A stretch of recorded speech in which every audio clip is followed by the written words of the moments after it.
सुन बोले गुरु अति सुख पाई, पुण्य पुरुष कहो मैं सुख छाई।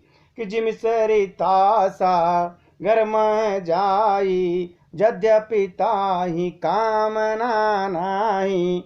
सब समाचार सुनकर और अत्यंत सुख पाकर गुरुवर बोलते हैं, पुण्यात्मा पुरुष के लिए पृथ्वी सुखों से छाई हुई है। जैसे नदियां समुद्र में जाती हैं, यद्यपि समुद्र को नदी की कामना नहीं होती है।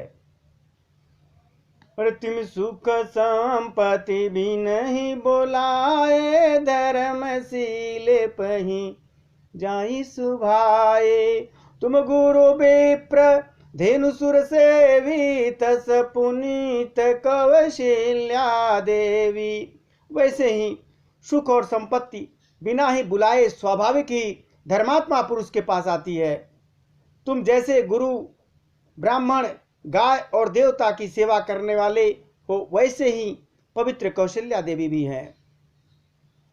सुकृतिय तुम समान जग माही, भयउ न है को हो नेउनाही। तुम ते अधिक पुण्य बड़ काके, राजन राम सरिस सुत जाके। तुम्हारे समान पुण्यात्मा जगत में न कोई हुआ है, न कोई होगा, न कोई होने वाला है। हे राजन, तुमसे अधिक पुण्य और किसका होगा? जिसके सरीखे राम सरीखे पुत्र हों, उससे बड़ा जो है पुण्यात्मा कौन होगा?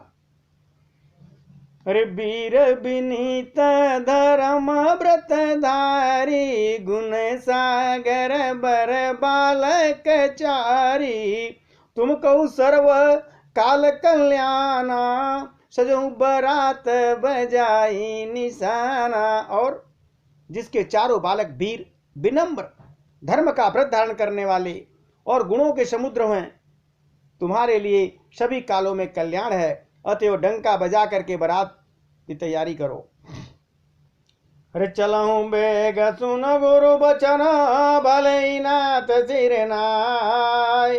भूपति गवने भवन तबा, दूतन वास देवाय। और जल्दी चलो, गुरु जी के ऐसे वचन सुनकर। हे नाथ, बहुत अच्छा कहकर और सिर नवाकर तथा दूतों को रहने का इंतजाम करके राजा दशरथ महल में चल गए।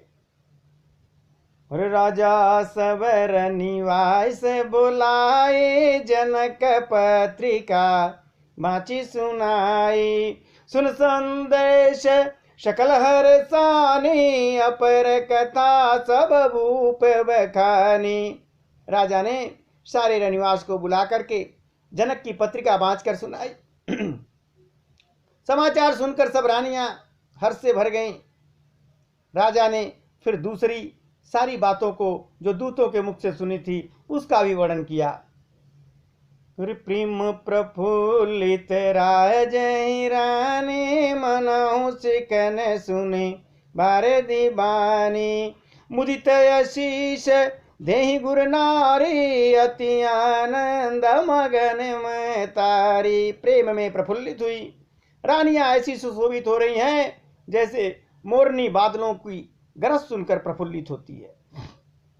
बड़ी बूढ़ी अवस्था के गुरुओं की जो पत्नियां हैं, प्रसन्न होकर आशीर्वाद दे रही हैं। माताएं अत्यधिक आनंद में मग्न हैं। परस पर अति प्रिय पाती, हृदय लगाई जुड़ावई छाती। राम लखन कय कीरति करनी, बारई बार भूप वर वरनी। उस अत्यंत प्रिय पत्रिका को आपस में लेकर सब हृदय से लगाकर छाती शीतल करती हैं। राजाओं में श्रेष्ठ दशरथ जी ने श्री राम लक्ष्मण की कीर्ति और करनी का बारंबार बखान किया। मुनि प्रसाद कही द्वार सिधाए, रानी ने तब मही देव मोलाए। दिए दान नंद समेता, चले अभी प्रवर आशीष देता। यह सब मुनि की कृपा है। ऐसा कह करके राजा बाहर चले गए।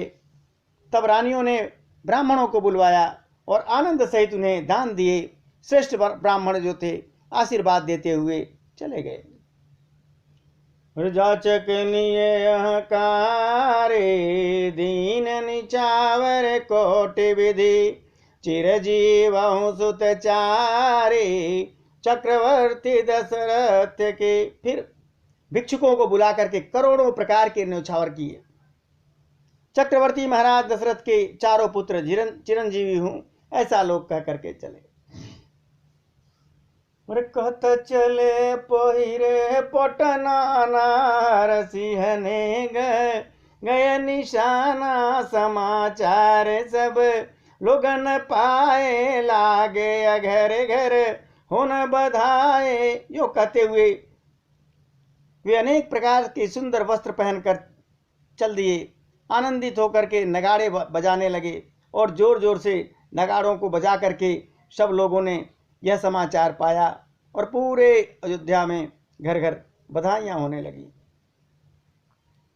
भुवन चार दिस भराओ चाहो जनक सुतार गो वीर विवाहो सुनी सब कथा लोग अनुराग मग गृह गलिय संवारन लागे।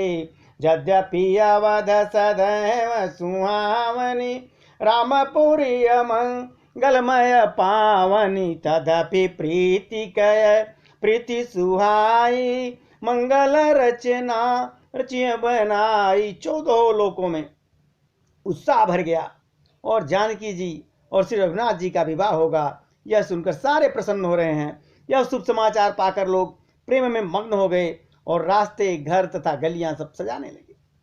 यद्यपि अयोध्या सदा सुहावनी है क्योंकि वह श्री राम जी की मंगलमयी पवित्र पुरी है, तथापि प्रीति पर प्रीत होने से वह और सुंदर मंगल रचना से सजाई गई है। ध्वज पताक पट चामर चारो छावा परम विचित्र बजारो कनक कलश तोरण मणि जालारद दूबदधि अक्षत माला। ध्वजा पताका पर्दे और सुंदर चौरों से सारा बाजार बहुत ही सुंदर लग रहा है। सोने के कलश तोरण मणियों की झालरें हल्दी दूब दधि अक्षत और मालाओं से मंगलमय निज निज भवना लोगन रचे बनाए। अवीथी सीचिय चतुर समा चौके चार पुराए। लोगों ने अपने अपने घरों को सजाकर मंगलमय बना दिया। गलियों को चतुर सम से एकदम सींचा और द्वारों पर सुंदर चौके पुरा दिए। चंदन केशर कस्तूरी और कपूर से बने हुए एक सुगंधित द्रव को चतुर्रस कहते हैं। चतुर्रस क्या है? चंदन केशर कस्तूरी और कपूर से बना हुआ सुगंधित द्रव रस है। उससे गलियों को सींच दिया। जूत जूत मिली भामिनी सजी नव सप्त सकल धुति दामिनी विधु वेदनीय मृग सावक लोचनी अनिज स्वरूप रतिमान विमोचनी। गावई मंगल मंजुल बानी सुनिकल रवकल कंठल जानी भूप भवन किम जाई बखाना विश्व विमोहन रचे बिताना। बिजली किसी कांति वाली चंद्रमुखी हरिण के बच्चे के समान नेत्र वाली और अपने सुंदर रूप से कामदेव की स्त्री रति को के अभिमान को छुड़ाने वाली सुहागिन स्त्रियां सभी 16 श्रृंगार से सजकर जहां तहां झुंड के झुंड मिलकर मनोहर वाणी में मंगल गीत गा रही हैं, जिनके सुंदर स्वर को सुनकर कोयलें भी लजा जाती हैं। राजमहल का वर्णन कैसे किया जाए जहां विश्व को विमोहित करने वाला मंडप बनाया गया है। मंगल द्रव्य मनोहर नाना राजत बाजत विपुल निशाना कतौ बिरद बंदिय चरही कतौ वेद धुन भूषुर करही गावही सुंदर मंगल गीता लय नाम राम और सीता बहुत ऊंचा भवन अति थोरा, मनोहू मगी चला चहूरा। अनेकों प्रकार के मनोहर मांगलिक पदार्थ शोभित हो रहे हैं और बहुत से नगाड़े बज रहे हैं।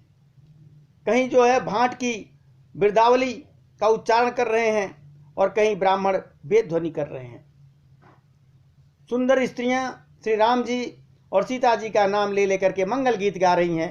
उत्साह बहुत है और महल अत्यंत ही छोटा है, ऐसा प्रतीत होता है। इससे मानो वह उत्साह चारों ओर उमड़ चला हो।